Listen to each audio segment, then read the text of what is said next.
Bonjour à toutes et à tous.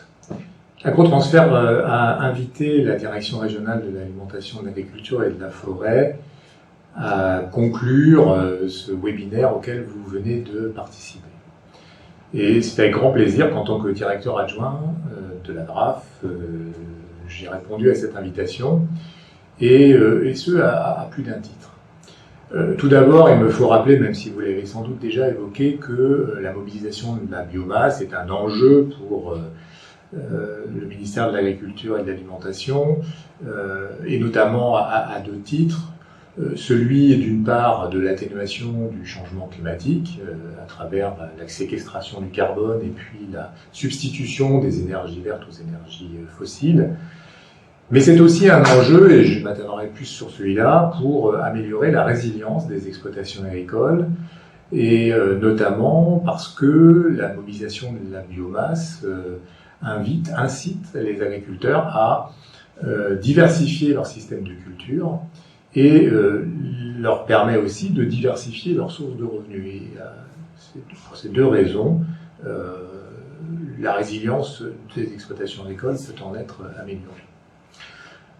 Vous savez par ailleurs à quel point l'État est attaché aussi à la mobilisation de la biomasse. Ça a fait l'objet d'un schéma national de mobilisation de la biomasse, mais nous y travaillons également en région. La présidente Marie-Sophie Laine l'a sans doute évoqué. Nous essayons de décliner cette stratégie nationale en un schéma régional biomasse sur lequel nous travaillons depuis quelques temps.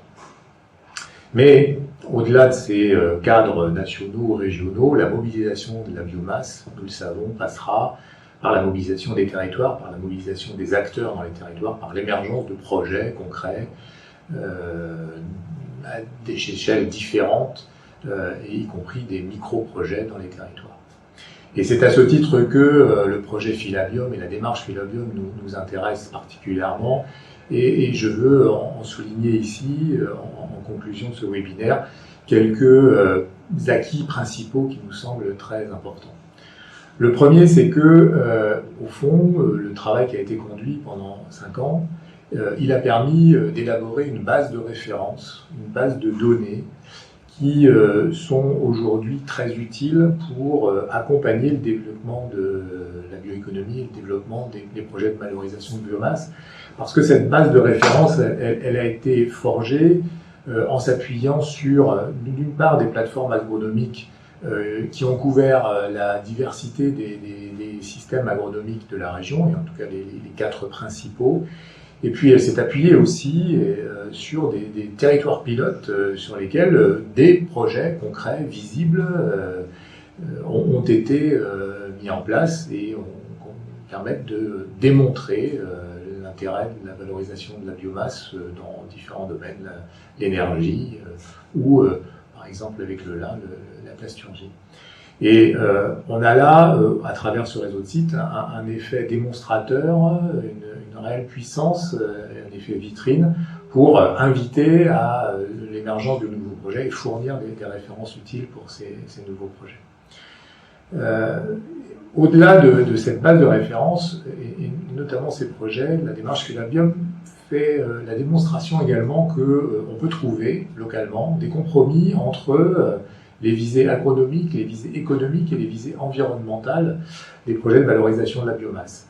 Et ça, c'est un enjeu important pour l'engagement des porteurs de projets dans ce type d'initiative. Mais elle a aussi démontré qu'on pouvait trouver des compromis tout à fait acceptables dans l'arbitrage entre valorisation alimentaire et valorisation non alimentaire. Et ça, c'est un élément déterminant de l'acceptabilité sociale de ces projets de valorisation de biomasse, de ces projets plus globalement de bioéconomie, on le sait bien, parce que même si beaucoup se rejoignent sur les objectifs assignés, par contre, on peut noter parfois des divergences sur les moyens de parvenir à ces objectifs en matière de décarbonation et en matière d'atteinte des objectifs de neutralité carbone. L'acceptabilité sociale des petits projets, des projets de bioéconomie dans les territoires, est donc quelque chose d'essentiel. Et la démarche Philabium, en prenant l'entrée principale du dialogue territorial, de l'inscription territoriale de ces projets de bioéconomie est essentiel pour garantir l'acceptabilité sociale et donc la durabilité, la pérennité de ces projets. C'est quelque chose qui nous paraît tout à fait essentiel aujourd'hui pour garantir la réussite des projets. Pour conclure, tout ça, c'était inscrit dans les intentions des porteurs de projets au moment où ils ont répondu à l'appel à projet lancé par le Commissariat général à l'égalité des territoires en 2015, l'appel à projet territoire catalyseur d'innovation. Et en fond, le travail mené depuis 5 ans avec une quinzaine de partenaires structurels, avec une quarantaine de personnes impliquées, une équipe projet de 5 personnes et un budget assez conséquent, a montré que ce qui était postulé sur le papier pouvait devenir réalité. Aujourd'hui, nous disposons donc d'une démarche, des références et de tout ce qu'il faut pour accompagner dans les territoires le développement des projets de valorisation de la biomasse. Et à ce titre-là, je voulais terminer en adressant les félicitations de la DRAF à AgroTransfert pour tout le travail accompli et ce qu'il préjuge comme potentiel de développement de la valorisation de la biomasse dans la région des Hauts-de-France à l'avenir. Merci beaucoup.